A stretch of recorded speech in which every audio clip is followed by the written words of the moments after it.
Bab 941. Ming Feng adalah murid nomor 2 di Akademi Rusa Suci. Dia sekuat Jiang Qi dan hanya berperingkat lebih rendah karena popularitasnya yang lebih rendah. Ming Feng sendiri adalah orang yang jahat dan kejam yang tidak begitu disukai di Akademi. Meskipun demikian, tidak diragukan lagi bahwa dia adalah seorang jenius, seorang kultivator alam kenaikan naga tahap ke-9. Ia adalah seorang pemuda tinggi dan ramping. Mengenakan jubah hitam, ia menggendong seekor kucing hitam di lengannya, memancarkan sikap lembut dan feminin. Dialah orang yang berbicara dengan nada memerintah kepada Xiang Shaoyun, seolah-olah sedang berbicara kepada bawahannya.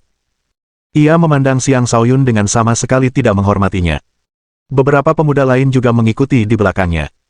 Tak satu pun dari mereka lemah, dan tingkat kultivasi mereka berada di sekitar tahap ke-6 dan ke-7 alam kenaikan naga. Salah satu dari mereka bahkan merupakan kultivator alam kenaikan naga tahap ke-8. Sebenarnya, ketika mereka tiba di Pulau Lone Soul, Ming Feng sudah memperhatikan Xiang Shaoyun. Dia bisa merasakan bahwa Xiang Shaoyun memiliki kekuatan tempur yang mengesankan, tetapi Ming Feng bukanlah tipe orang yang mudah tunduk kepada siapapun. Karena itu, dia tidak akan menunjukkan rasa takut kepada Xiang Shaoyun. Lagi pula, dia juga memiliki beberapa pengikut yang kuat bersamanya. Dia yakin Xiang Shaoyun tidak akan melakukan hal bodoh dalam situasi ini. Xiang Shaoyun memandang kelompok Ming Feng. Dia menarik panji dari altar dan mulai melangkah menuju Ming Feng selangkah demi selangkah. Tuan Muda Feng, sepertinya anak itu memang cukup pintar, kata Kaisar tingkat 8 di samping Ming Feng. Orang lain pun setuju, benar sekali. Pahlawan sejati akan selalu mampu mengenali situasi yang dihadapinya. Tuan Muda Feng adalah murid nomor 1 akademi kita. Bahkan jika anak ini buta, dia akan tahu apa yang harus dilakukan dalam situasi ini. Ming Feng tersenyum bangga, dan orang-orang dalam kelompoknya tertawa. Di mata mereka, Xiang Shaoyun adalah seorang badut. Tidak diragukan lagi bahwa dia akan tunduk di hadapan mereka. Mereka tidak tahu, merekalah badut di mata Xiang Shaoyun. Senyum sinis terbentuk di wajah Xiang Shaoyun saat dia berkata, "Kau mau benderanya? Ambil saja." Suara mendesing. Bendera itu berkibar tertiup angin, dan niat membunuh yang ganas dan berdarah menyebar. Ini adalah simbol pasukan yang tak terkalahkan. Aura berdarah dan roh jahat yang tak terhitung jumlahnya langsung menyerbu ke arah Ming Feng dan kelompoknya. Hampir seketika, mereka semua meleleh menjadi gumpalan sampah. Jiwa mereka menjadi salah satu roh yang menghuni bendera itu. Sejak saat itu, manusia bernama Ming Feng lenyap. Ini adalah panji perang yang tak pernah kalah dalam pertempuran. Ia telah bermandikan darah prajurit yang tak terhitung jumlahnya, dan telah melahap roh jahat yang tak terhitung jumlahnya. Kombinasi ini telah mengubah panji tersebut menjadi senjata yang menantang langit dengan sendirinya. Ia akan tetap tegak selama orang yang memegangnya masih berdiri. Ming Feng dan kawan-kawan adalah kultivator jenius, tetapi mereka bukan apa-apa di hadapan panji yang telah bermandikan darah para orang suci. Bahkan, mereka tidak menyadari apa yang terjadi bahkan pada saat kematian mereka. Xiang Shaoyun mengelus panji itu dengan lembut dan bergumam, "Karena kau adalah panji yang telah bermandikan darah prajurit yang tak terhitung jumlahnya dan telah menyaksikan kemenangan demi kemenangan untuk mengumpulkan jiwa-jiwa prajurit yang banyak, aku akan menamakanmu Panji Roh Kudus." Bendera itu seolah mengerti apa yang dikatakan Xiang Shaoyun. Bendera itu mulai berkibar bahkan tanpa angin, seolah menanggapi kata-kata Xiang Shaoyun dan menyetujui nama barunya. Xiang Shaoyun menyimpan Panji Roh Kudus sebelum mengambil kembali mayat yang sebelumnya dirasuki roh jahat. Bahkan senjata suci pun tidak dapat melukai mayat itu adalah tubuh yang benar-benar tak terkalahkan. Mungkin ia menyembunyikan lebih banyak rahasia lagi.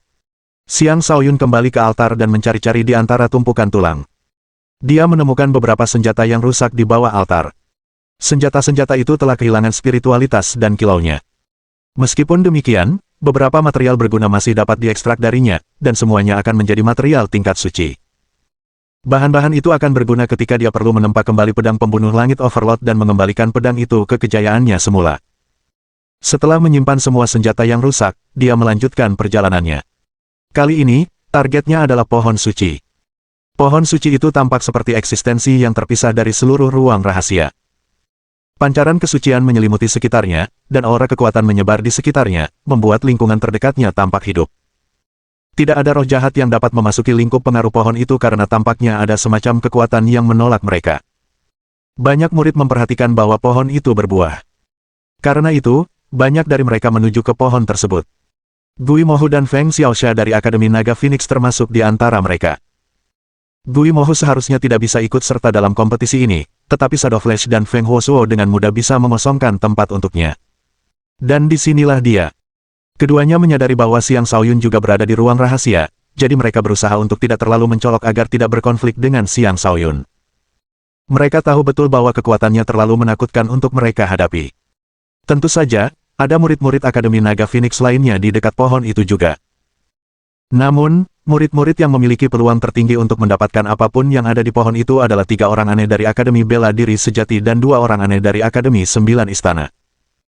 Mereka kini berdiri di depan pohon suci, akhirnya dapat melihatnya dengan jelas. Pohon itu disebut pohon jiwa suci, dan menghasilkan buah yang disebut buah jiwa suci. Buah ini dapat dengan mudah menyamai tingkat jiwa kultivator alam pertempuran surga. Dengan buah ini, seseorang dapat langsung menempa jiwa suci, sangat memperpendek jarak seseorang dari alam pertempuran surga. Tidak mengherankan jika pohon jiwa suci tumbuh di sini, dengan banyaknya tulang dan roh jahat di mana-mana. Ini adalah jenis lingkungan unik yang memungkinkan tumbuhnya pohon seperti ini setelah jangka waktu yang lama. 9 buah jiwa suci terlihat tergantung di dahan pohon. Ada sekitar 60 murid yang berkumpul di sekitar pohon itu. Buah-buahan itu jelas tidak cukup untuk mereka semua, dan pertempuran sengit memperebutkan buah-buahan itu pasti akan terjadi. Setiap buah berukuran sebesar kepalan tangan dan bersinar dengan cahaya yang memikat. Buah itu berbentuk seperti wajah bayi, memberikan perasaan aneh saat melihatnya. Semua orang menelan ludah, ingin menjadi yang pertama mengumpulkan semua buah itu. Seorang anggota aneh dari Akademi Bela Diri Sejati menyatakan, "9 buah ini milik kami. Tak seorang pun dari kalian boleh menyentuhnya. Kau pikir kau siapa? Buah-buahan ini tak punya pemilik. Buah-buahan ini akan menjadi milik siapapun yang cukup mampu untuk mendapatkannya," kata orang lain dengan suara penuh kebencian. Mereka bahkan menyerang dengan marah, memicu dimulainya pertempuran. Puluhan murid yang hadir mulai saling berebut buah jiwa suci. Beberapa tidak ikut dalam pertempuran. Sebaliknya, mereka memanfaatkan kecepatan mereka dan menyerbu pohon itu. Tetapi ketika mereka mendekat, jiwa mereka dihantam dengan keras. Dengan ratapan, mereka terlempar. "Sialan! Pohon ini mampu menyerang jiwa," teriak seseorang dengan panik. Bab 942. Pohon jiwa suci tidak diklasifikasikan sebagai tanaman jahat atau iblis. Pohon itu dikenal sebagai pohon suci yang memiliki kesadaran. Pohon itu mampu mendeteksi bahwa manusia di sekitarnya berusaha memanfaatkannya, dan tentu saja tidak akan tinggal diam. Pohon jiwa suci memancarkan semacam kekuatan yang sangat menekan jiwa seseorang. Bahkan seorang ahli alam fondasi jiwa pun akan kesulitan menahan tekanan ini dan akan kembali dengan tangan kosong. Ketika para murid menyadari hal ini, mereka berhenti berkelahi satu sama lain. Mereka mengeluarkan perlengkapan pertahanan jiwa masing-masing dan mendekati pohon itu. Beberapa orang yang terlalu percaya diri mengira mereka dapat menahan tekanan, jadi mereka melangkah maju dengan helm terpasang, tetapi mereka hanya mampu melangkah beberapa langkah sebelum helm mereka hancur berkeping-keping, dan mereka mati, darah mereka mengalir keluar dari 7 lubang tubuh mereka. Pemandangan kematian mereka membuat yang lain terhenti. Tekanan yang dipancarkan oleh pohon jiwa suci itu jelas berada pada tingkat yang setara dengan seorang santo. Tanpa item pertahanan setingkat santo atau lebih tinggi, seseorang tidak akan mampu mendekati pohon itu. Seorang murid dari Akademi Bela Diri Sejati sangat percaya diri dengan kemampuannya. Bukannya takut, ia malah mengenakan helm kuno dan melangkah maju. Kekuatan pohon jiwa suci bergejolak dan berputar saat kekuatan jiwa yang dahsyat menyelimuti murid Akademi Bela Diri Sejati itu. Semua orang mengira ia akan menderita, tetapi ia justru terus melangkah maju selangkah demi selangkah. Banyak dari mereka menjadi cemas, tetapi tidak ada yang bisa mereka lakukan. Hanya ada 9 buah, dan dengan murid itu yang mendekati pohon, setidaknya 1 buah akan menjadi miliknya. Jika mereka tidak segera bertindak, semua buah akan jatuh ke tangan orang lain. Seorang murid lain dari Akademi Bela Diri Sejati mengeluarkan perisai suci. Dia mengangkat perisai itu di atas kepalanya, tidak memberi kesempatan kepada pohon jiwa suci untuk menyerangnya. Seperti orang sebelumnya, dia perlahan maju menuju pohon itu. Seorang murid Akademi 9 Istana mengeluarkan lempengan bundar dan mengangkatnya di atas kepalanya sebelum ia juga maju menuju pohon itu. Murid-murid lain di area tersebut juga mengeluarkan harta karun masing-masing dan mulai mendekati pohon itu. Dari pihak Akademi Naga Phoenix, Guimohu mengeluarkan 2 boneka dan mengirimkannya ke arah pohon. Boneka-boneka itu bukanlah boneka kehidupan, jadi mereka tidak takut akan tekanan jiwa pohon tersebut. Dan bahkan jika pohon itu entah bagaimana bisa menghancurkan mereka, Guimohu tetap akan aman. Ketika yang lain melihat tindakannya, lebih banyak orang mengeluarkan boneka mereka dan mengirimkannya ke arah pohon itu. Dan begitu saja, klaim diajukan atas ke-9 buah jiwa suci tersebut. Namun, tentu saja, masih belum jelas siapa yang akhirnya akan mendapatkannya. Adapun para murid yang tidak memiliki cara untuk mendekati pohon itu, mereka enggan pergi. Mereka tetap tinggal dan menunggu seseorang pergi dengan membawa buah jiwa suci karena itu akan menjadi kesempatan terakhir mereka untuk mendapatkan buah itu sendiri. Para murid menuju ke arah pohon dari 9 arah yang berbeda. Ketika mereka mendekati pohon, tekanan menjadi semakin kuat. Akibatnya, perjalanan mereka menjadi semakin sulit.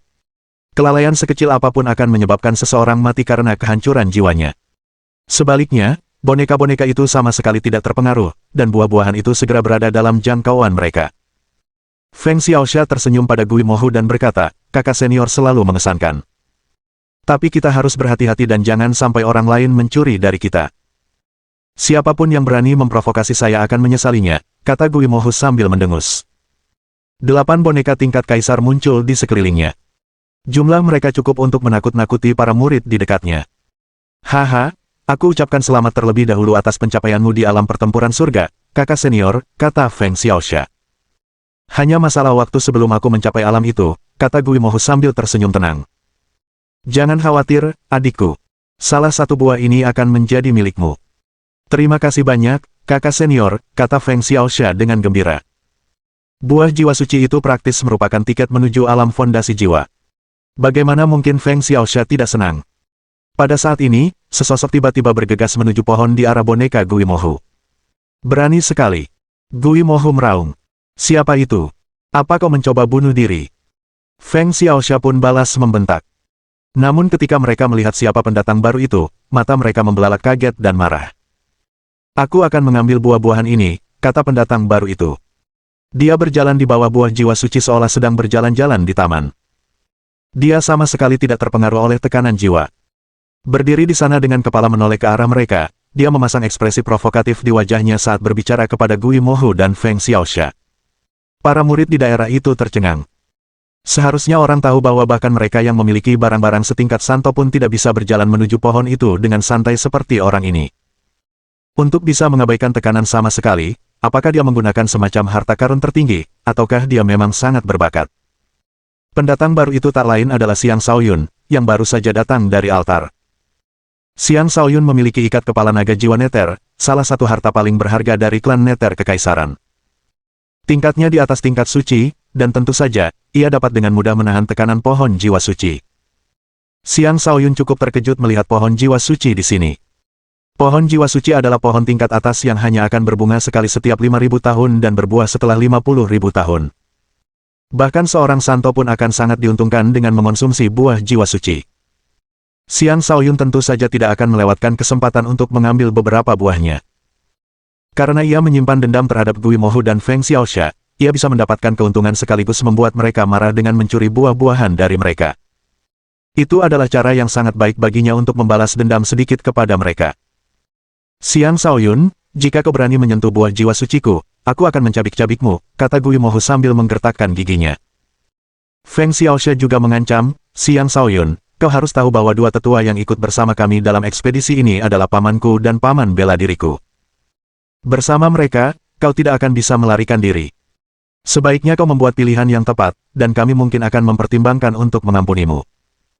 Jika tidak, kau akan mati, dan semua anggota Legiun Penguasa akan dikeluarkan dari akademi. Atau mereka bahkan mungkin mati bersamamu. Feng Xiaoxia tampak jahat, bahkan mengancam orang lain karena memiliki hubungan dengan Xiang Shaoyun. Jelas sekali dia tidak akan membiarkan Xiang Shaoyun lolos begitu saja dengan buah jiwa suci. Tapi Xiang Shaoyun tidak mengatakan apa-apa. Balasannya datang melalui tindakannya. Dia menarik kedua lengannya ke belakang sebelum melemparkan tinjunya untuk memisahkan kedua boneka itu. Kemudian dia dengan mudah memetik 2 buah jiwa suci untuk dirinya sendiri. Ia mencium aroma buah-buahan itu, dan ekspresi mempesona terpancar di wajahnya. Ia berkata, layak disebut buah suci. Aromanya yang manis langsung menyentuh lubuk hatiku, dan aku merasa seolah jiwaku melayang. Gui Mohu dan Feng Xiaoxia sangat marah.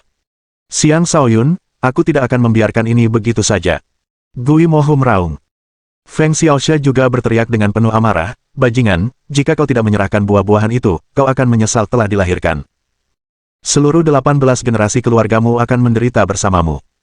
Hehe, Kalian berisik sekali, karena sudah sampai seperti ini, sebaiknya kalian semua langsung saja pergi ke alam baka, kata Xiang Shaoyun sambil menyipitkan mata. Kemudian, dia menyerbu mereka. Bab 943. Ada 9 buah jiwa suci secara total. Xiang Shaoyun menginginkan semuanya, tetapi dia tahu dia tidak bisa terlalu serakah. Jika tidak, dia akan menjadi musuh publik. Jelas, dia tidak takut menyinggung semua orang, tetapi selalu lebih baik untuk bersikap moderat. Dia tidak tertarik untuk juga menyinggung organisasi yang mendukung semua murid ini karena itu akan menjadi tindakan yang tidak bijaksana. Pada saat yang sama, dia juga ingin menyingkirkan Gui Mohu dan Feng Xiaoxia karena keduanya adalah orang-orang yang akan memberinya lebih banyak masalah di masa depan. Ayo pergi, kata Gui Mohu. Dia tidak berani menunggu sedetik pun ketika melihat Xiang Shaoyun berjalan ke arahnya. Dia dengan cepat meraih Feng Xiaoxia dan mundur secepat mungkin. Gui Mohu adalah seseorang yang telah menyaksikan kekuatan domain jiwa neter milik Xiang Shaoyun. Meskipun mereka ingin membunuh Xiang Shaoyun, mereka juga tahu bahwa mereka belum cukup mampu saat ini. Mereka akan memikirkan cara untuk menghadapinya setelah meninggalkan daerah tersebut. Saat keduanya mundur, 8 boneka itu menyerang Xiang Shaoyun, mencoba mengulur waktu agar keduanya bisa melarikan diri. Kedelapan boneka tingkat kaisar mengerumuni Xiang Shaoyun. Orang lain akan kesulitan untuk terlibat dengan boneka-boneka ini. Tetapi Xiang Shaoyun memiliki kecepatan yang tak tertandingi dan dapat mengabaikan mereka sepenuhnya. Seperti belut yang licin, dia berenang melewati boneka-boneka itu sebelum melanjutkan mengejar Gui Mohu dan Feng Xiaoxia. Jangan pernah bermimpi untuk melarikan diri hari ini, kata Xiang Shaoyun. Dia melayangkan 2 pukulan, mengirimkan 2 kepalan petir terbang ke arah Gui Mohu dan Feng Xiaoxia. Adikku, gunakan sepatu anginmu, teriak Gui Mohu dengan panik. Feng Xiaoxia tidak ragu-ragu, dan sepasang sepatu bot luar biasa muncul di kakinya. Kecepatannya langsung berlipat ganda, dan hal yang sama terjadi pada Gui Mohu. Keduanya adalah kultivator angin, jadi kecepatan selalu menjadi keunggulan mereka. Dengan tambahan sepatu bot angin, mereka jauh lebih cepat daripada penguasa biasa. Dengan kecepatan Xiang Shaoyun, dia bisa dengan mudah menangkap mereka jika mau, tetapi dia berhenti setelah ragu-ragu. Melihat punggung mereka yang menjauh dengan cepat, dia tersenyum dan berkata, mungkin lebih baik lagi jika kalian berdua lari seperti tikus setiap kali melihatku. Aku akan membunuh kalian saat hampir tiba waktunya untuk meninggalkan tempat ini. Dia tidak akan mengampuni keduanya karena mereka sekarang sudah seperti musuh bebuyutan. Satu-satunya alasan dia tidak mengejar adalah karena dia ingin mendapatkan lebih banyak buah jiwa suci. Ke-9 buah itu telah dipetik. Murid-murid Akademi Bela Diri Sejati telah mendapatkan 3, murid-murid Akademi 9 Istana telah mendapatkan 2, murid-murid Akademi Rusa Suci telah mendapatkan 1, dan Lei Bao, dari Akademi Naga Phoenix, telah mendapatkan 1. Termasuk 2 buah di tangan Xiang Shaoyun, ke-9 buah itu telah ditemukan. Tentu saja, mereka bukanlah pemilik asli buah-buahan itu. Saat mereka mencoba pergi, murid-murid lain mulai berusaha merebut buah-buahan itu dari mereka. Tentu saja, beberapa dari mereka mengincar Xiang Shaoyun. Lagi pula, dia memiliki 2 buah. Tidak mengherankan jika dia menarik perhatian orang-orang yang iri. Saudaraku, aku Gu Feng dari Akademi Bela Diri Sejati. Aku ingin menukar buah jiwa sucimu dengan buah itu. Aku bersedia membayar berapapun harganya, tawar seorang wanita dengan rambut merah terang dan pakaian menggoda. Ia tidak hanya berpakaian menggoda, tetapi juga memiliki sosok tubuh yang sensual yang dapat memikat siapapun. Wajahnya yang menawan dapat memikat hati siapapun. Siapapun yang melihatnya akan cenderung setuju bahwa ia pada dasarnya adalah godaan berjalan. Gu Feng memiliki kekuatan yang luar biasa, dan dia adalah salah satu dari 18 murid terbaik Akademi Bela Diri Sejati. Dia berada di peringkat ke-7 dan merupakan kultivator alam kenaikan naga tahap akhir ke-9. Dia berasal dari cabang utama klan kuno. 2 pria mengikutinya. Mereka juga memiliki kekuatan yang sama mengesankannya. Salah satunya adalah kultivator alam kenaikan naga tingkat 9, sementara yang lainnya adalah kultivator alam kenaikan naga tingkat 8 puncak. Mereka masing-masing dikenal sebagai Ling Xian dan Li Zhensheng. Aura mereka tertuju pada Xiang Shaoyun. Begitu dia menolak tawaran itu, mereka akan menyerang. Xiang Shaoyun melirik Gu Feng dan tersenyum sebelum menjawab, tentu. Jika kau bisa menawarkan barang tingkat suci dengan nilai yang sama, aku tidak keberatan bertukar. Item tingkat Sein sangatlah langka, dan Xiang Shaoyun tertarik untuk melihat lebih banyak variasi item tersebut. Jika pihak lain benar-benar memilikinya, dia tidak keberatan untuk bertukar. Jika tidak, dia tidak akan membuang waktu untuk itu. Saat ini aku tidak memiliki barang-barang tingkat suci, tetapi aku memiliki baju sirah penguasa berkualitas tinggi. Jika kau menginginkan beberapa teknik atau material penguasa, aku juga bisa menawarkannya, kata Gu Feng. Nada suaranya mungkin sopan, tetapi matanya mengandung kesombongan yang akan membuat seseorang merasa tidak nyaman. Nak, tunggu apa lagi? Keluarkan buah jiwa suci itu. Oh, aku akan membelikanmu buah jiwa suci yang kedua, pinta kaisar tingkat 9 di samping Gu Feng. Bagi mereka, Xiang Shaoyun hanyalah kultivator tingkat 7 alam kenaikan naga. Dia bukan siapa-siapa, meskipun dia adalah murid dari yang disebut sebagai pelindung utama. Setiap orang yang mampu memasuki Akademi Bela Diri Sejati adalah seseorang yang memiliki pendukung yang kuat. Mereka tentu saja tidak akan takut pada siapapun. Tak dapat disangkal bahwa tingkat kultivasi Xiang Shaoyun praktis merupakan penipuan besar. Jika mereka mengetahui kekuatan tempurnya yang sebenarnya, mereka tidak akan bertindak begitu gegabah di hadapannya. Hehe, jadi ini yang kau sebut pekerjaanmu, kata Xiang Shaoyun sambil mencibir. Seluruh sikapnya berubah total saat dia meraung, pergi sana. Saat dia meraung, jiwanya melepaskan tekanan seorang penguasa tingkat 6. Gu Feng dan kedua pengiringnya langsung merasa seolah-olah mereka sedang menghadapi seorang ahli super, dan mereka mundur secara naluriah. Ekspresi yang tidak wajar terpampang di wajah mereka. Xiang Shaoyun kemudian mengabaikan mereka dan bergegas ke arah yang berbeda. Dia menuju ke tempat Akademi Rusa Suci baru saja dipaksa untuk menyerahkan buah jiwa suci. Murid itu adalah kultivator alam kenaikan naga tingkat 8 dan telah memetik buah itu menggunakan boneka. Namun, kekuatan dirinya dan para sahabatnya tidak cukup untuk mempertahankan buah itu, dan mereka terpaksa menyerahkannya. Antara nyawa mereka dan buah itu, mereka secara alami memilih nyawa. Buah jiwa suci itu dilemparkan tanpa arah tertentu. Kekacauan terjadi ketika murid-murid Akademi Bela Diri Sejati dan Akademi 9 Istana mulai memperebutkannya. Berbagai energi melemparkan buah itu ke atas dan ke bawah di udara, seperti permainan bola voli. Para murid tidak berani menggunakan terlalu banyak kekuatan dengan energi mereka karena takut secara tidak sengaja merusak buah tersebut.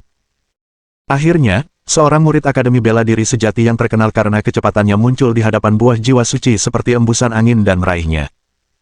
Tepat pada saat itu, sesosok yang bergerak dengan kecepatan lebih tinggi datang dan merebut buah tersebut. Serangan berdatangan dari segala arah menuju orang itu. Setiap serangan sekuat serangan kaisar tingkat puncak. Bahkan ada beberapa serangan yang sekuat serangan seorang penguasa. Bab 944. Orang yang merebut buah jiwa suci itu tak lain adalah Xiang Shaoyun. Kecepatannya tak tertandingi, dan dia yakin tak seorang pun di sini bisa menandingi kecepatannya. Begitu dia mendapatkan buah itu, dia diserang dari segala arah. Serangan bertubi-tubi mereka bukanlah sesuatu yang bisa ia atasi hanya dengan kecepatan, ia hanya bisa membangun pertahanannya. 6 lapis lempengan emas membungkus tubuhnya, mengubahnya menjadi patung emas terang yang dengan kuat menahan gempuran tersebut. Lebih dari 10 kaisar menyerangnya secara bersamaan. Gabungan serangan mereka cukup kuat untuk membunuh bahkan seorang penguasa. Namun, Xiang Shaoyun mampu menahan serangan itu dengan kuat. Keenam lapisan gold plate-nya hancur berkeping-keping, dan tubuhnya sendiri menderita banyak serangan. Akan tetapi, tubuhnya telah ditempa oleh api dan petir dan sangat tangguh. Karena itu, dia tidak menderita luka parah. Tanpa membuang waktu, dia menggunakan 9 langkah neter milik Overlord untuk segera menjauh setelah serangan itu mengenai dirinya. Masih banyak lokasi menarik untuk dikunjungi di ruang rahasia itu. Dia sudah mendapatkan 3 buah jiwa suci, jadi tidak perlu berusaha mendapatkan lebih banyak lagi. Lebih baik mencari lokasi lain untuk melihat apakah dia bisa mendapatkan sesuatu di tempat lain. Tetapi sebelum dia bisa melarikan diri, sesosok muncul di hadapannya seperti embusan angin dan menyerang tanpa ampun. Membelah langit dan bumi. Penyerang itu langsung menyerang dengan segenap kekuatannya, mengirimkan banyak embusan angin ke depan. Kekuatan angin yang dahsyat itu memberi daya pada tekniknya, memberikannya kekuatan yang seolah mampu membelah langit dan bumi. Bahkan, serangannya sekuat serangan dari kultivator alam fondasi jiwa tingkat ketiga. Penyerang ini adalah salah satu murid berbakat dari Akademi Bela Diri Sejati, Liu Yuanhao. Dia adalah seseorang dengan kemampuan manipulasi angin yang luar biasa, dan dia juga orang yang buahnya dicuri oleh Xiang Shaoyun.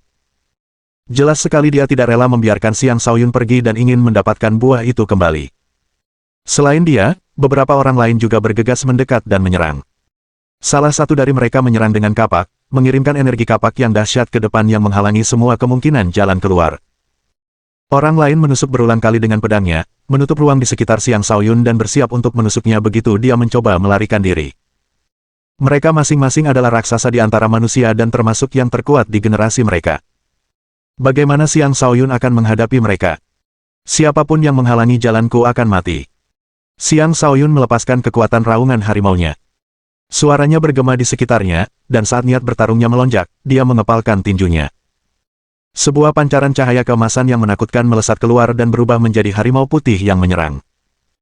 Sejumlah besar energi emas ganas mengalir keluar saat banyak kepalan tangan emas menghujani seperti meteor, menghancurkan serangan yang datang. Alih-alih melarikan diri, Xiang Shaoyun melepaskan lebih banyak serangan ke arah orang yang menghalangi jalannya. Setiap pukulannya mengandung niat kepalan tangan tertinggi, dan energi kepalan tangan yang deras itu menghantam dan memaksa orang di depannya untuk mundur berulang kali. Orang yang menghalangi jalannya memang cepat, tetapi Xiang Shaoyun lebih cepat. Penghalang itu bahkan tidak punya kesempatan untuk melakukan serangan balik dan hanya bisa fokus melindungi dirinya sendiri. Untungnya, Xiang Shaoyun hanya menggunakan satu bintang. Jika tidak, dia pasti sudah mati sekarang. Namun karena Xiang Shaoyun hanya menggunakan satu bintang, yang lain dengan cepat menemukan kesempatan untuk membentuk pengepungan baru di sekelilingnya. Mereka menyerang dengan senjata andalan, dan jika Xiang Shaoyun gagal menghindari serangan mereka, dia mungkin akan terpotong-potong. Saat mereka mengeroyoknya, Xiang Shaoyun menyeringai. Dia melepaskan angin dan bintang petirnya, seketika menciptakan badai di sekitarnya. Angin dan petir. Sebuah tornado dahsyat menerjang seperti naga perkasa, merobek udara di sekitarnya. Serangan-serangan yang datang hancur berkeping-keping, dan banyak kilat perak sebesar ember air terbentuk di langit di atas mereka. Lebih dari 100 kilat menyambar, menciptakan lautan kilat yang menakutkan. Malapetaka yang menyebabkan keputusasaan telah menimpa mereka. Serangan mengerikan ini telah melampaui semua imajinasi mereka dan sekuat serangan dari kultivator alam fondasi jiwa tingkat keempat. Bahkan di tempat berkumpulnya para jenius di antara para jenius, hanya sedikit yang mampu mencapai kemampuan bertarung seperti itu. Hanya dengan 2 bintang, Xiang Shaoyun mampu melepaskan kekuatan yang luar biasa. Seketika, 3 penyerangnya terlempar jauh. Tanpa baju besi pelindung mereka pasti akan langsung tewas oleh badai tersebut. Yang lain pun tak mampu bertahan lama. Mereka melarikan diri dari badai satu demi satu. Serangan itu terlalu mengerikan, dan berlangsung lama. Bahkan para jenius ini pun tak bisa bertahan terlalu lama di dalam badai. Terima kasih atas waktunya. Saya permisi, kata Xiang Shaoyun sebelum pergi seperti embusan angin, meninggalkan jejak bayangan tanpa jejak apapun. Astaga, orang itu sangat kuat. Benarkah dia hanya kultivator alam kenaikan naga tingkat 7? Jika ada yang bilang dia kaisar tingkat puncak, aku akan mempercayainya, kata seseorang.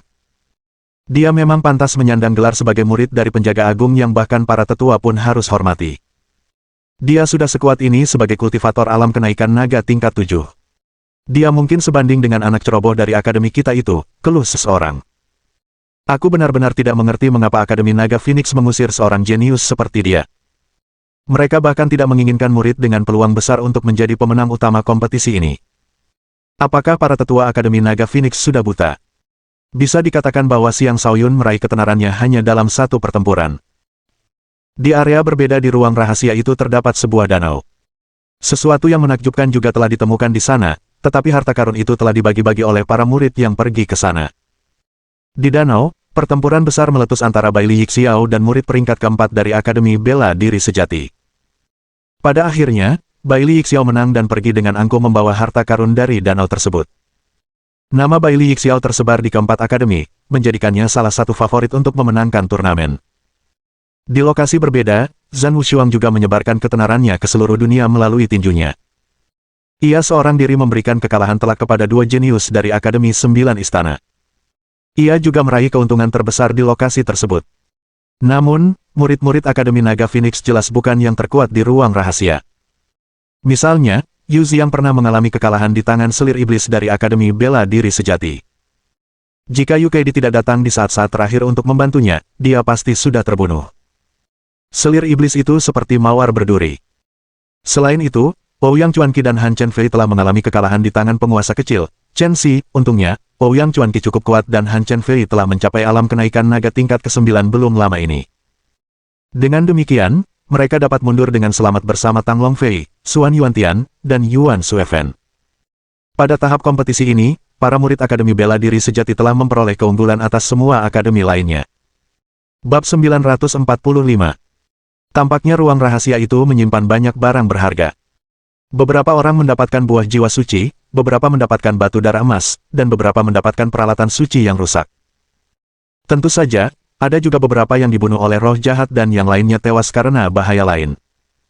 Dari 401 murid yang awalnya datang ke pulau itu, 376 diantaranya berhasil memasuki ruang rahasia. Sebagian kecil dari mereka berhasil mencapai beberapa kemajuan, dan sekitar 40 diantaranya meninggal. Mereka semua adalah kultivator jenius dari seluruh penjuru dunia. Masing-masing dari mereka memiliki potensi untuk mencapai alam pertempuran surga. Setiap kematian merupakan kerugian besar bagi kerajaan. Dengan laju seperti ini, dalam waktu kurang dari 6 bulan, akan sangat baik jika setengah dari mereka masih hidup. Namun, begitulah kejamnya persaingan itu. Hanya mereka yang mampu menonjol di antara semua jenius yang hadir yang akan dianggap sebagai raksasa di antara manusia. Setelah mendapatkan 3 buah jiwa suci, Xiang Shaoyun menuai banyak kecemburuan dan kini menjadi musuh publik. Semua orang berusaha menemukannya dan merebut buah jiwa suci yang ada di tangannya. Xiang Shaoyun hanyalah satu orang, dan dia bukan bagian dari 4 akademi.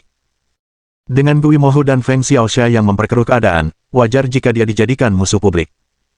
Namun, Xiang Shaoyun tampaknya menghilang setelah mendapatkan ketiga buah tersebut. Tidak ada yang bisa menemukannya, dan beberapa orang bahkan bertanya-tanya apakah dia bersembunyi di suatu tempat untuk mengonsumsi buah-buahan itu atau telah meninggalkan ruang rahasia tersebut sepenuhnya. Xiang Shaoyun tentu saja tidak akan meninggalkan ruang rahasia itu. Ia juga tidak akan pergi. Ia hanya menjadi tak terlihat dan mulai menjelajahi ruang tersebut untuk mencari harta karun. Ini adalah medan perang kuno. Banyak pahlawan telah gugur di sini. Selama perjalanan waktu yang panjang, tempat ini juga secara berkala ditaklukkan oleh beberapa orang lain. Akhirnya, ruang unik seperti ini tercipta. Xiang Shaoyun mulai menjelajahi ruang rahasia, mengumpulkan sisa-sisa milik yang lain. Dia melewati tempat-tempat yang telah dilewati murid-murid lain, dan dia berhasil mendapatkan beberapa harta karun yang belum ditemukan yang dia temukan melalui indera domain jiwa neternya. Meskipun sisa-sisa ini tidak seberharga buah jiwa suci, mereka tetap merupakan material kedaulatan yang langka dan masih dapat dianggap sebagai keuntungan besar. Di antara sisa-sisa yang dia ambil, sebuah baju zirah suci yang rusak adalah yang paling berharga. Mungkin kerusakannya parah, tetapi masih cukup baik untuk melindunginya dari senjata kedaulatan berkualitas tinggi. Mani juga menemukan beberapa barang yang bisa ia lahap. Xiang Shaoyun bahkan tidak bisa mengenali barang-barang itu, jadi dia membiarkan Mani melakukan apapun yang diinginkannya terhadap barang-barang tersebut. Sebulan berlalu. Selain memungut sisa-sisa makanan, Xiang Shaoyun terus menekan basis kultivasinya dan memurnikan aura naganya. Kini telah mencapai 79,9%, dan dia bisa memasuki tahap ke-8 kapan saja, tetapi Xiang Shaoyun memutuskan untuk menunda terobosannya. Dia ingin mencapai terobosan pada saat yang lebih tepat. Xiang Shaoyun muncul di hadapan sebuah danau emas. Ini adalah danau yang sama tempat seseorang menemukan beberapa batu darah emas. Batu darah emas adalah batu penguasa tingkat tinggi. Batu ini memungkinkan seseorang untuk mengolah aura pertempuran darah emas yang dapat dengan mudah meningkatkan kekuatan tempur hingga 50%. Peningkatan kekuatan seperti itu sangat menarik bagi kultivator manapun. Tentu saja, danau emas itu juga sangat berbahaya karena terdapat kura-kura naga bersisik emas di dalamnya. Itu adalah Raja Iblis tingkat puncak, dan banyak murid telah memasuki danau tanpa kembali. Akhirnya, banyak dari mereka tidak lagi berani masuk. Murid yang mendapatkan batu darah emas itu hanya mendapatkannya karena keberuntungan. Bahkan, dia tidak berani memasuki danau itu sekali lagi. Karena itu, danau emas dan sekitarnya menjadi tenang dan relatif damai.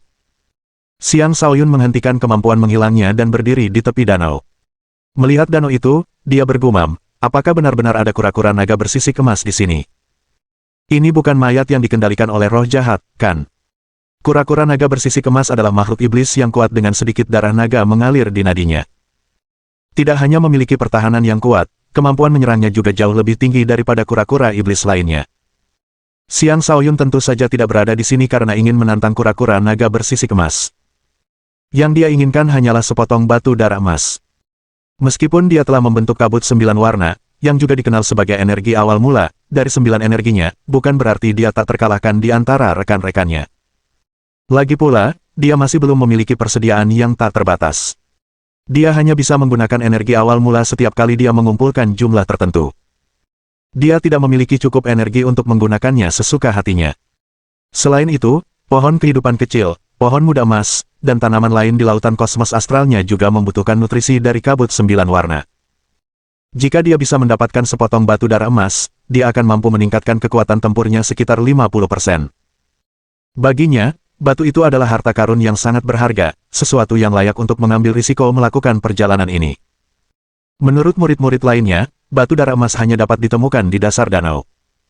Ini menandakan bahwa seseorang hanya dapat memperoleh beberapa batu dara emas dengan menyelam ke dasar danau, tempat yang sama dengan tempat tinggal kura-kura naga bersisik emas. Terlihat jelas betapa berisikonya mencapai dasar danau itu. Xiang Shaoyun menarik diri dan mulai mengamati danau tersebut. Danau itu tidak kecil, dan beberapa tanaman elemen emas tumbuh di sekitarnya. Namun, kualitasnya rendah, sehingga para murid tidak repot-repot memanennya. Xiang Shaoyun pun tidak ikut memanennya. Apa yang harus kulakukan untuk mendapatkan batu dara emas, gumam Xiang Shaoyun sambil menopang dagunya di telapak tangan. Dia bisa mengandalkan klon jiwanya, pedang suci bercahaya, dan cakram. Namun, dia terlalu lemah dibandingkan dengan kura-kura naga bersisik emas. Tampaknya tidak mungkin dia bisa mengandalkan peralatan untuk mengalahkan makhluk buas itu. Bos, Anda bisa menggunakan cairan lunar emas Anda di sini. Mungkin kura-kura tua itu menyukai benda ini. Anda juga memiliki beberapa kristal emas suci. Kura-kura tua itu pasti akan berdagang dengan Anda, saran Mani. Benar. Kenapa aku tidak memikirkan itu, seru Xiang Shaoyun sambil menyadari sesuatu. Cairan bulan emas bukanlah cairan biasa. Jika tidak, cairan itu tidak akan ditemukan di samping sisa-sisa harimau putih. Terlebih lagi, cairan itu sangat berharga bagi kaum manusia emas. Bagi mereka, cairan bulan emas adalah cairan suci, karena cairan itu dapat melakukan lebih dari sekadar meningkatkan kekuatan mereka. Cairan itu juga dapat memurnikan garis keturunan mereka. Bahkan, cairan ini dicintai oleh semua ras elemen emas. Xiang Shaoyun memiliki kolam cairan bulan emas semacam itu di lautan kosmos astralnya. Saat ini cairan itu digunakan untuk memberi makan teratai emas harimau ganas, dan dia masih memiliki banyak. Adapun kristal emas suci, dia mendapatkannya dengan berdagang dengan pangeran emas. Dia berjalan menuju danau dan berteriak, Tuhan yang bersemayam di danau, tunjukkanlah dirimu. Anak ini ingin membicarakan sesuatu. Suaranya terdengar di atas danau yang tenang. Bab 946. Danau itu tetap tenang, tidak menunjukkan reaksi apapun. Xiang Shaoyun berteriak beberapa kali lagi, suaranya bergema di area tersebut. Namun tetap saja, tidak ada respons yang datang. Bos, saatnya menggunakan kekuatan, kata Mani. Tentu. Silakan masuk ke danau dan keluarkan orang itu untukku, Xiang Shaoyun setuju. Bos, itu bukan ide yang bagus. Saya masih terlalu muda. Saya belum terbiasa berurusan dengan orang tua seperti itu, kata Mani dengan malu-malu. Xiang Shaoyun mengusap hidungnya dan berkata, lalu apa lagi yang bisa kita lakukan? Teruslah berteriak. Aku yakin orang itu akan keluar cepat atau lambat. Setelah beberapa saat berteriak, Xiang Shaoyun mengeluarkan cairan lunar emas ketika melihat kura-kura naga bersisik emas itu masih tidak menanggapi. Dia berkata, Tuan di danau, saya punya cairan lunar emas di sini. Ini adalah hadiah yang telah disiapkan anak ini untuk Anda. Jika Anda menyukainya, mohon berikan anak ini kesempatan untuk bertemu.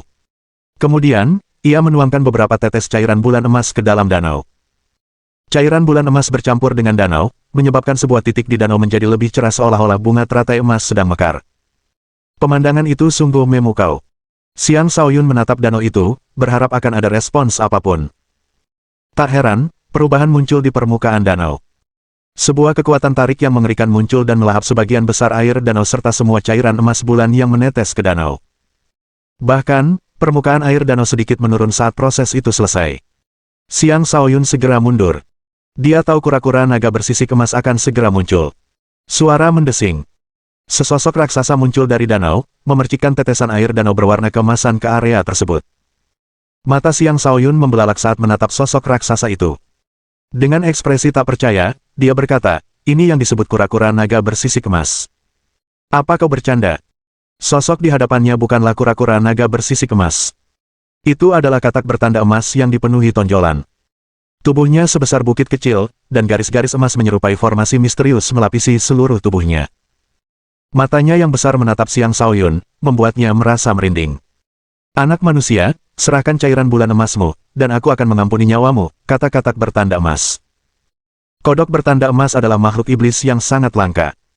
Meskipun bukan spesies yang secara alami terlahir untuk bertempur, ia dapat melahap segala sesuatu yang ada. Dengan demikian, kodok bertanda emas dapat menimbulkan kehancuran besar. Lebih penting lagi, darah mereka adalah barang penyembuhan yang sangat berharga yang dapat menyelamatkan siapapun yang berada di ambang kematian hanya dengan setetes saja.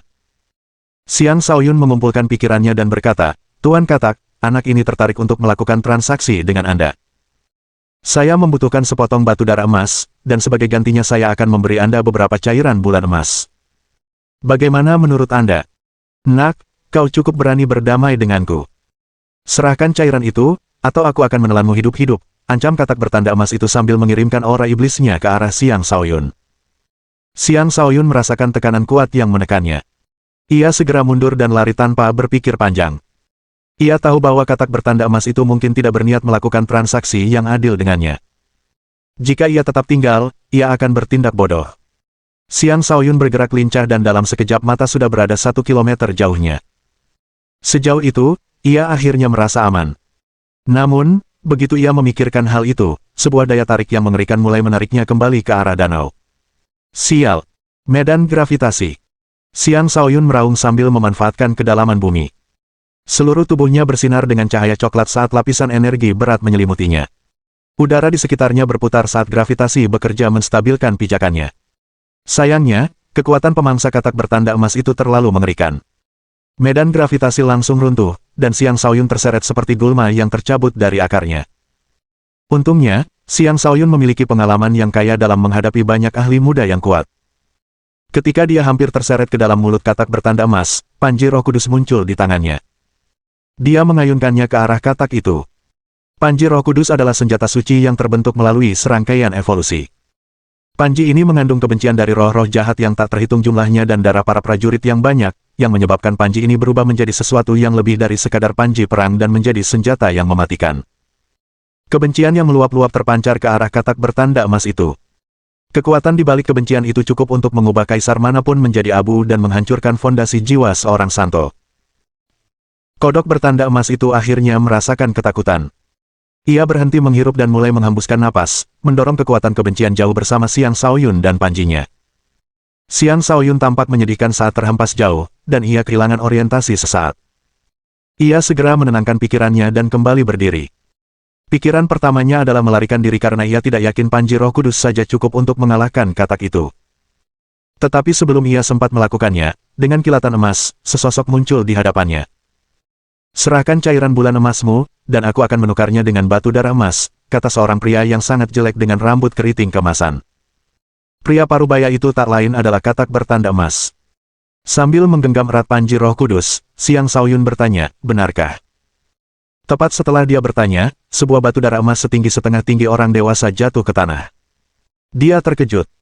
Batu darah emas itu tampak sama dengan batu baja emas, tetapi jika diperhatikan lebih saksama, akan terlihat bintik-bintik merah tua yang menyerupai noda darah di permukaannya. Garis-garis emas yang tersebar di seluruh permukaannya sangat menyilaukan. Xiang Shaoyun benar-benar tercengang ketika melihat bongkahan besar batu darah emas di hadapannya. Ia diliputi kegembiraan. Batu darah emas sebesar ini dapat dibagi menjadi lebih dari 10 bagian yang lebih kecil, cukup untuk meningkatkan kekuatan lebih dari 10 kultivator.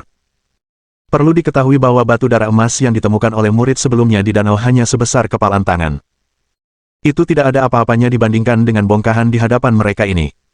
Nak, kau mau berdagang atau tidak, bentak Katak bertanda emas itu. Tentu saja aku berdagang. Xiang Shaoyun buru-buru mengangguk. Tak lama kemudian, Xiang Shaoyun mengeluarkan botol giok seukuran botol anggur biasa. Botol itu berisi cairan lunar emas. Dia menyerahkan botol itu dan berkata, botol ini berisi cairan lunar emas. Hanya sebanyak ini, gerutu Katak bertanda emas itu dengan tidak senang. Ya, Xiang Shaoyun mengertakkan giginya dan menjawab. Sejujurnya, botol cairan bulan emas ini hanyalah sebagian kecil dari apa yang dimilikinya. Namun ia yakin Katak itu tidak akan menolak tawarannya. Tepat ketika Katak bertanda emas itu hendak mengambil botol tersebut, sebuah suara lain terdengar, Nak, aku punya batu darah emas yang lebih besar di sini.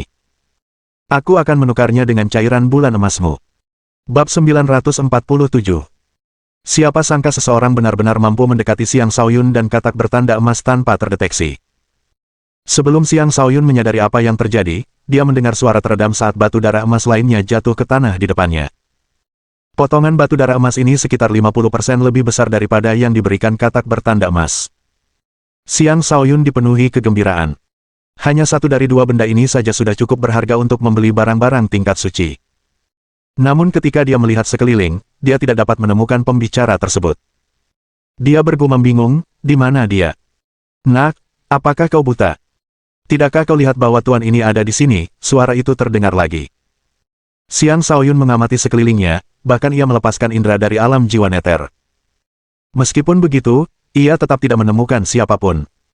Ia menjawab dengan malu-malu, Tuan, saya benar-benar tidak dapat melihat Anda. Jadi kau memang buta. Bagaimana mungkin kau tidak melihat tubuh gagah, tampan, mengesankan, dan luar biasa dari tuan ini? Suara yang sama mengeluh dengan kesal. Saat itu, katak bertanda emas mendengus dingin dan berkata dengan kepala tertunduk, kura-kura tua, apakah kau benar-benar akan memperebutkan cairan bulan emas ini denganku? Xiang Shaoyun mengikuti pandangannya dan melihat seekor kura-kura emas seukuran kepalan tangan. Tidak diketahui kapan kura-kura ini tiba. Kura-kura emas kecil ini pasti bukan yang berbicara denganku, kan? Xiang Shaoyun bertanya dalam hati. Pergi sana, kodok bodoh, caci maki kura-kura itu. Ia menatap Xiang Shaoyun dan berkata, tatapan apa itu di matamu, nak? Apa kau meremehkan tuan ini? Apa kau ingin ditelan hidup-hidup? Akhirnya, Xiang Shaoyun memastikan bahwa kura-kura kecil inilah yang berbicara.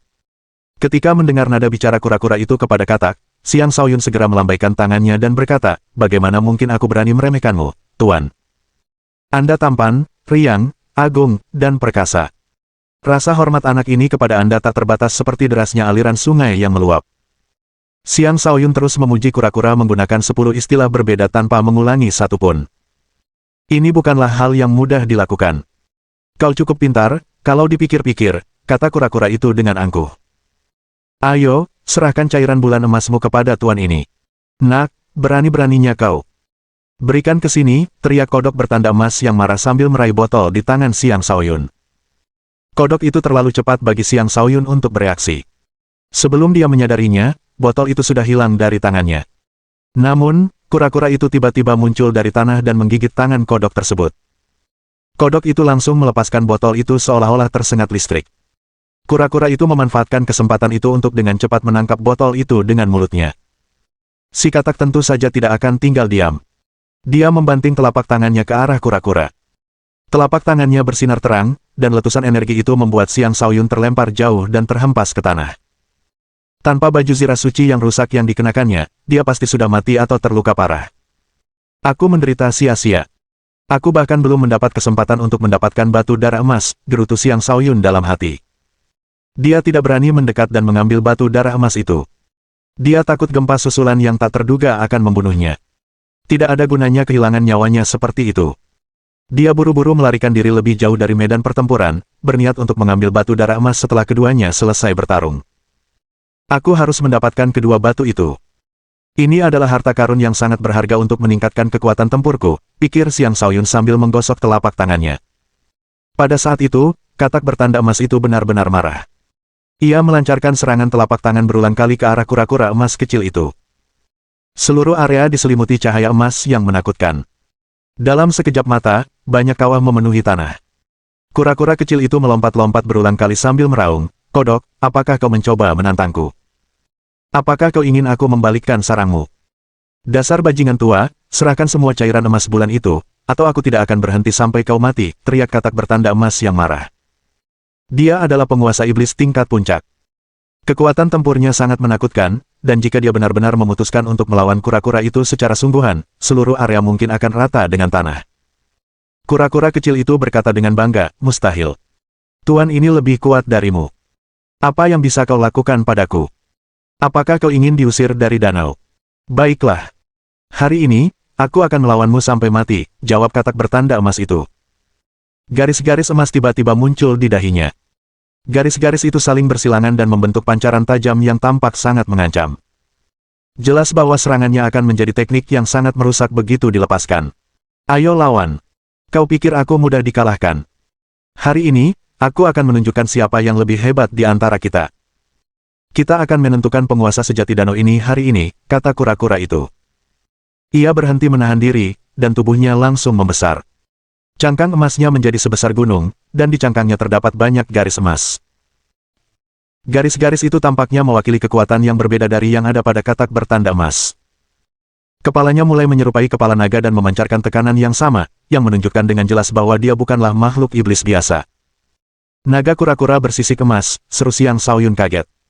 Dia menyadari ada kura-kura naga bersisik emas di danau itu, tetapi ketika katak bertanda emas muncul, dia mengira para murid telah salah. Sungguh mengejutkan, memang benar ada kura-kura naga bersisik emas. Kura-kura naga bersisik emas tidak lebih lemah dari katak bertanda emas. Bahkan, ia sedikit lebih kuat. Tubuhnya yang besar bergerak seperti gunung yang bergerak saat ia melayangkan pukulan sambil berteriak, "Saksikan tinju penguasaku." Sebuah kepalan tangan emas menghantam ke depan dalam bentuk gumpalan energi yang menakutkan, meninggalkan parit yang dalam di jalurnya saat bergerak maju. Pada saat yang sama, energi emas di dahi katak itu melesat ke depan. Garis-garis itu saling bersilangan membentuk jaring emas sebelum bertabrakan dengan energi kepalan tangan yang datang. Ledakan emas dahsyat meletus, menyebabkan bumi bergetar dan gunung-gunung berguncang. Xiang Shaoyun berlari panik. Dalam upayanya melarikan diri, ia kembali ke danau. Bahkan, ia hampir jatuh ke dalamnya. Batu darah emasku. Xiang Shaoyun meratap saat batu darah emas itu tak terlihat lagi. Ledakan itu pasti telah melahapnya, dan kemungkinan besar kedua batu itu telah hancur. Dia bisa merasakan hatinya berdarah karena kehilangan yang mendalam. Tidak, aku tidak bisa menyerah begitu saja. Aku sudah menyerahkan cairan emas bulan milikku, jadi aku harus mendapatkan kompensasi, teriak Xiang Shaoyun dalam hati. Dia berputar dan memandang ke arah danau. Setelah menggertakkan giginya, dia melompat ke dalam. Karena batu darah emas itu berasal dari dasar danau, seharusnya masih ada lebih banyak lagi di dasar danau. Bab 948. Ada sesuatu yang aneh tentang air danau emas itu. Saat Xiang Shaoyun melompat ke dalamnya, sensasi menyengat menyiksa seluruh tubuhnya seolah-olah danau itu terbuat dari jarum. Orang biasa mungkin akan merintih kesakitan saat melompat ke danau itu. Xiang Shaoyun sudah berada di tahap akhir kaisar, dan fisiknya juga luar biasa. Rasa sakit sebanyak ini masih bisa ditanggung. Ada yang aneh dengan air ini, pikir Xiang Shaoyun dalam hati. Ia berhenti ragu-ragu dan langsung terjun ke dasar danau. Ia berencana untuk segera mendapatkan batu darah emas. Danau itu dalam, dan airnya menusuk tulang. Sensasi menyengat semakin lama semakin tidak nyaman. Semakin dalam ia menyelam, semakin kuat rasa sakitnya. Bahkan seseorang seperti Xiang Shaoyun pun terpaksa melindungi dirinya dengan perisai pelindung. Apakah ada sesuatu yang istimewa tentang danau ini? Xiang Shaoyun bertanya-tanya dalam hati. Saat pikiran itu terlintas di benaknya, ia langsung ingin mengungkap rahasianya. Ia segera menekan keinginannya dan kembali fokus pada pencariannya akan batu darah emas. Air berwarna keemasan itu sangat terang, sehingga sulit untuk melihat di bawah air. Tentu saja, itu bukanlah masalah besar bagi Xiang Shaoyun karena penglihatannya jauh lebih unggul daripada orang biasa. Ketika ia berada beberapa ratus meter di bawah permukaan air, rasa tidak nyamannya mencapai tingkat yang sangat hebat. Rasanya seperti berenang di tengah jarum, bukan air. Bahkan penghalang pertahanannya pun tidak dapat melindunginya, dan sensasi menyengat menyerang setiap inci kulitnya. Air jenis apa ini? Air ini cukup kuat untuk membunuh seorang raja sekalipun, dan seorang kaisar biasa akan sangat menderita di sini, pikir Xiang Shaoyun. Dia mulai mencari batu darah emas, berusaha menemukannya secepat mungkin. Ternyata ada banyak sekali sampah di dasar danau. Banyak mayat yang diawetkan juga dapat ditemukan. Ada juga beberapa senjata yang rusak dan mayat hewan tunggangan. Sesekali, roh jahat akan muncul entah dari mana, membuat orang ketakutan. Xiang Shaoyun bukanlah orang yang penakut, dan dia juga memiliki rune hantu di domain jiwa neternya. Ketika roh jahat mencoba memasuki pikirannya, dia menggunakan rune hantu untuk melenyapkan setiap roh jahat tersebut. Dia mengabaikan senjata-senjata yang rusak. Meskipun dia bisa mendapatkan beberapa keuntungan dengan menggeledah senjata-senjata itu, dia fokus pada batu darah emas karena batu-batu itu jauh lebih berharga. Sayangnya, batu darah emas tidak tersebar di seluruh dasar danau. Ada kemungkinan batu-batu itu hanya dapat ditemukan di tempat-tempat tertentu. Oleh karena itu, dia perlu berusaha keras untuk mencari batu-batu tersebut. Tak lama kemudian, ia memilih arah tertentu untuk difokuskan. Cahaya keemasan yang menyilaukan juga bersinar ke arah itu, dan lokasi tersebut memancarkan energi kehidupan yang luar biasa. Saat merasakannya, ia mempercepat langkahnya. Hambatan air di danau itu cukup kuat, tetapi bagi seseorang yang memahami kedalaman air seperti dirinya, hambatan itu bukanlah masalah besar. Saat dia berenang menuju targetnya, sensasi menyengat itu semakin intens. Sepertinya kekuatan yang menyebabkan ketidaknyamanannya berasal dari arah itu. Dia mengurangi kecepatannya dan mulai maju perlahan. Instingnya sepenuhnya aktif, tetapi matanya sangat kesakitan karena sensasi menyengat. Dia bahkan merasa seperti akan ditusuk hingga buta. Untungnya, setelah semua siksaan itu, dia menemukan beberapa batu darah emas. Alih-alih langsung menyerbu ke sana, dia memejamkan mata dan memberi waktu pada matanya untuk pulih. Dalam hati, dia berpikir, itu pasti bukan sarang katak, kan? Sudahlah, aku akan pergi begitu aku mendapatkan batu darah emas. Dia mengerahkan pertahanannya hingga maksimal dan melanjutkan serangannya, tetapi rasa perih itu terus bertambah. Xiang Shaoyun hanya bisa menguatkan diri dan terus maju karena pertahanannya sudah mencapai batas maksimal. Tujuan perjalanannya tampak dekat, tetapi ia masih membutuhkan waktu lama untuk sampai ke sana. Di sana, beberapa batu darah emas terlihat tersebar di beberapa tempat berbeda. Tepat di tengah-tengah batu-batu itu terdapat segumpal cahaya keemasan seterang matahari. Pemandangan itu sungguh mistis. Dia menyipitkan matanya dan mengamati gumpalan cahaya itu. Dia menemukan bahwa cahaya itu sebenarnya berasal dari sebuah gua bawah laut. Batu-batu darah emas terletak di sebelah kiri dan kanan pintu masuknya, dan rasanya semuanya berada dalam jangkauan tangan dari gua tersebut. Dengan menahan tekanan yang sangat besar, Xiang Shaoyun mendekati sebuah batu darah emas. Sejak tiba di sana, rasa perihnya semakin meningkat. Bahkan pertahanannya pun tak mampu menahannya, dan darah merembes dari kulitnya. Seharusnya orang tahu bahwa dia adalah seorang kaisar yang sekuat seorang penguasa.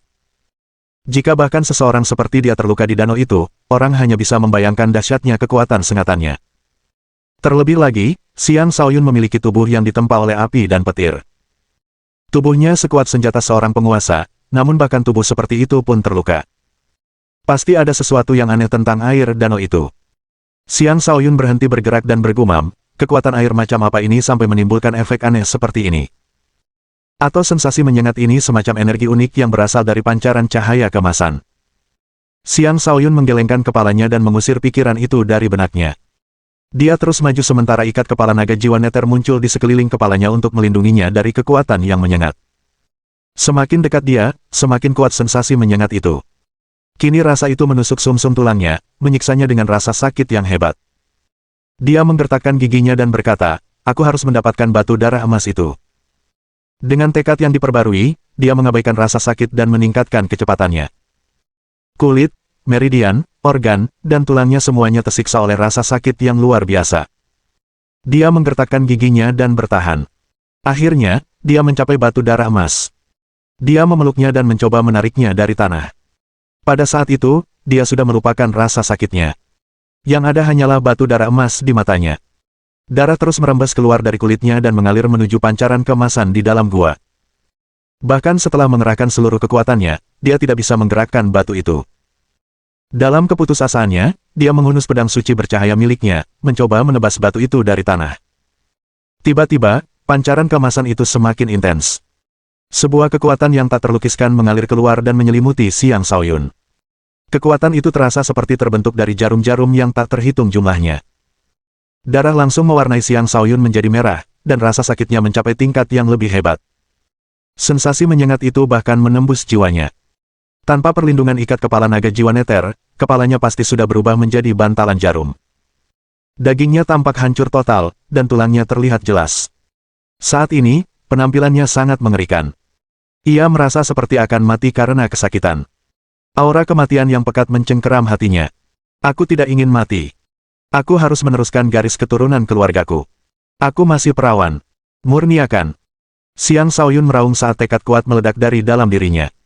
Dia mengaktifkan metode kultivasinya dan mulai memurnikan energi menyengat yang menyiksanya. Bab 949. Kitab Penguasa Penakluk Surga yang dikultivasi Xiang Shaoyun adalah metode kultivasi yang sangat ampuh dan merupakan kultivasi yang membawanya ke puncak kekuasaan di kehidupan sebelumnya. Metode ini telah menjadikannya tirani atas wilayah yang luas dan akhirnya memberinya julukan penguasa tertinggi. Saat ia mengedarkan kitab penguasa penakluk surga dengan kecepatan penuh, energi penyengat keemasan dialihkan ke bintang emasnya. Energi emas ini unik, energi yang hingga kini Xiang Shaoyun masih belum bisa pahami. Namun, ia tahu bahwa jika ia tidak bisa memurnikan energi yang menyerangnya, ia akan mati. Saat Xiang Shaoyun menyerap energi itu, dia merasa seolah-olah jarum-jarum yang tak terhitung jumlahnya menusuk meridiannya. Rasa sakit yang hebat menjalar ke seluruh tubuhnya, membuatnya kesakitan hingga mulai mengerang. Untungnya, ia agak lega ketika energi itu memasuki bintang emasnya. Bintang itu tumbuh dengan cepat tanpa mengalami terlalu banyak kerusakan.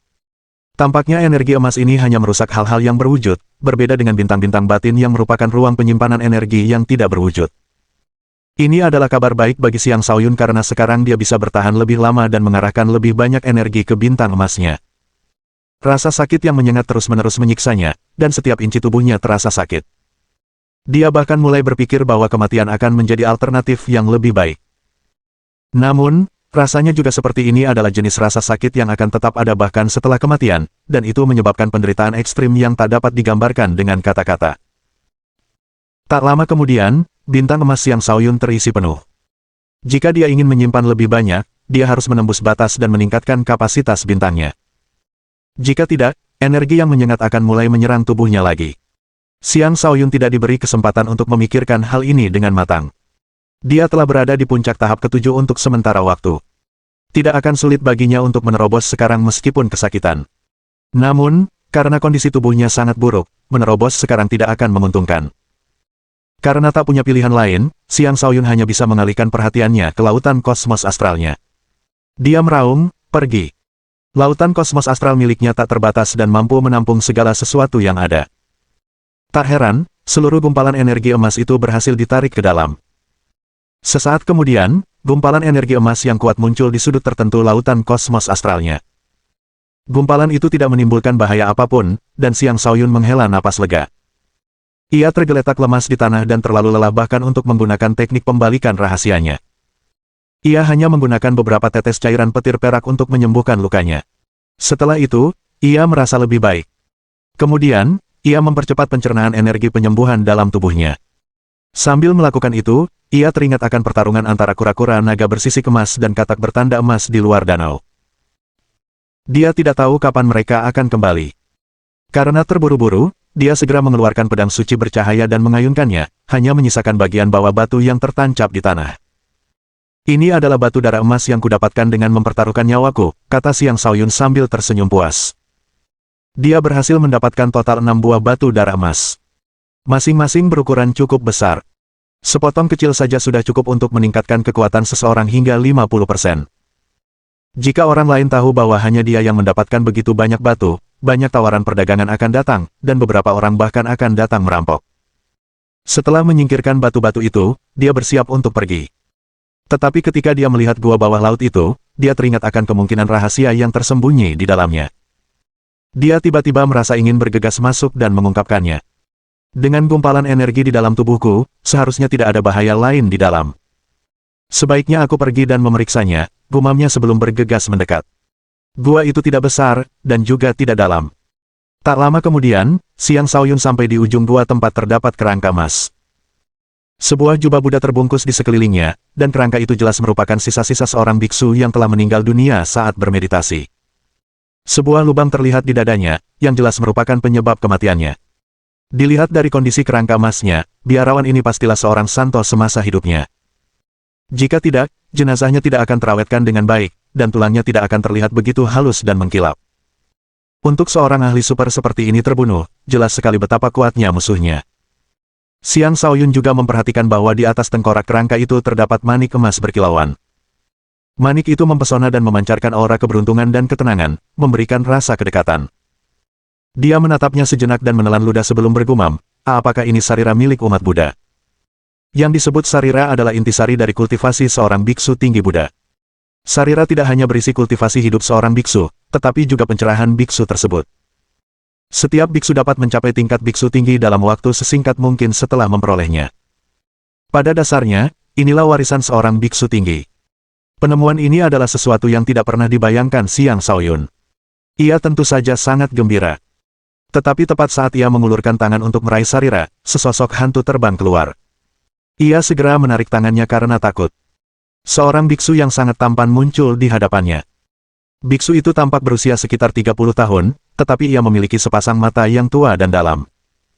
Wajahnya yang tampan dan pembawaannya yang saleh memberikan perasaan nyaman kepada semua orang di sekitarnya, dan Xiang Shaoyun tidak dapat menahan perasaan akrab terhadap orang ini meskipun ia menyadari bahwa ini adalah seorang pria. Bagaimana mungkin Overlord ini jatuh cinta pada seorang pria, umpat Xiang Shaoyun dalam hati. Amitabha. Salam, dermawan muda, sapa hantu itu. Xiang Shaoyun tahu bahwa biksu tampan ini mungkin adalah wujud asli dari kerangka itu. Dia mungkin berwujud jiwa, yang merupakan bentuk keberadaan yang berbeda dari roh jahat. Roh jahat terbentuk dari rasa dendam, sedangkan biksu itu tampaknya tidak mengandung kebencian apapun. Hanya poin itu saja sudah membuatnya merasa jauh lebih aman. Xiang Shaoyun menangkupkan kedua tangannya dan memberi salam, "Salam, Guru." "Wahai dermawan muda, karena kau mampu menjinakkan energi duri emasku dan mencapai tempat ini, itu membuktikan bahwa kita ditakdirkan untuk bertemu. Kekuatan terakhirku akan segera habis. Aku punya permintaan untukmu, dan aku akan memberimu imbalan yang besar atas permintaan itu," kata biksu tampan itu. Xiang Shaoyun menyadari bahwa biksu itu sedang menyampaikan wasiatnya, jadi dia mengangguk tanpa ragu. "Katakan saja, Guru. Saya akan berusaha sebaik mungkin untuk membantu." Bab 950. Zhang Yuan adalah murid dari sebuah kuil Buddha kuno yang misterius. Kuil itu bernama Sekte Buddha yang Saleh. Sekte ini bukanlah sekte Buddha tertua yang masih ada, tetapi merupakan cabang dari sekte Buddha tertua. Sekte tertua tersebut kini telah mengasingkan diri, sehingga sekte Buddha yang Saleh menjadi sekte Buddha aktif tertua. Sekte ini sekarang menjadi organisasi Buddha terbesar dan terkuat. Zhang Yuan adalah seorang biksu agung dari era yang berbeda. Bahkan, hampir 10.000 tahun telah berlalu sejak kematiannya. Dia bukanlah penguasa ruang rahasia ini. Sebaliknya, dia hanyalah seseorang yang masuk secara tidak sengaja saat melarikan diri dengan luka parah. Dia akhirnya bersembunyi di dasar danau untuk menyembuhkan dirinya, tetapi lukanya terlalu parah. Dia akhirnya meninggal dunia saat bermeditasi. Energi menyengat keemasan yang diserap Xiang Shaoyun adalah energi khusus yang dikembangkan Zhang Yuan semasa hidupnya. Meskipun telah melemah secara signifikan setelah korosi terus-menerus di danau, energi itu masih sangat kuat. Bisa dikatakan bahwa energi inilah yang menyebabkan danau tersebut berwarna emas. Keinginan terakhir Zhang Yuan adalah agar sariranya dikembalikan ke sekte Buddha yang Saleh. Keinginannya adalah untuk kembali ke akar asalnya. Xiang Shaoyun segera menyetujui permintaan itu sambil berkata, "Jangan khawatir, Guru. Saya pasti akan membawa sarira Anda kembali ke sekte Buddha yang adil." Zhang Yuan tampak bersyukur sambil berkata, "Terima kasih, dermawan muda.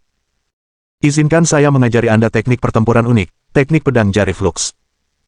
Ini adalah satu-satunya teknik pertempuran yang mampu memanfaatkan sepenuhnya energi duri emas flux. Saya juga akan mengajari Anda teknik pemurnian tubuh, teknik stimulasi batas. Ini adalah teknik rahasia kuno, yang mampu menempa tubuh Anda hingga sempurna. Dengan melakukan itu, seseorang akan mampu menstimulasi potensinya dan meningkatkan kekuatan tempurnya. Sayangnya, saya hanya memiliki setengah dari mantra teknik tersebut. Bahkan itu pun sudah cukup untuk membentuk fisik ekstrim yang membuat saya hampir tak terkalahkan di antara rekan-rekan saya."